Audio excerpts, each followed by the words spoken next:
Masarautar Daura karkashin jagorancin mai martaba Alhaji Umar Faruk Umar CON na gayyatar ilahirin al'umma zuwa wurin gagarumin bikin nadin Alhaji Abduljabbar Surajo Guga, shugaban gidauniyar Guga wato Chairman Guga Global Foundation a matsayin garkuwan matasan Hausa, wanda za a yi insha Allah ranar Asabar 18 ga watan Janairu shekara ta 2020. Za a yi wannan gagarumin nadin ne a masarautar Daura, wanda mai martaba Alhaji Umar Faruk Umar zai yi da misalin karfe 10 na safe insha Allah.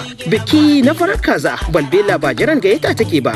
Allah ya bada ikon halarta ya kuma ja zamanin garkuwan matasan Hausa Alhaji Abduljabbar Surajo Guga, shugaban gidauniyar Guga wato Chairman Guga Global Foundation. Garkuwan matasan Hausa na garkuwan matasan Hausa muna gaida Abduljabbar Surajo Guga na kowa to ga sarauta nan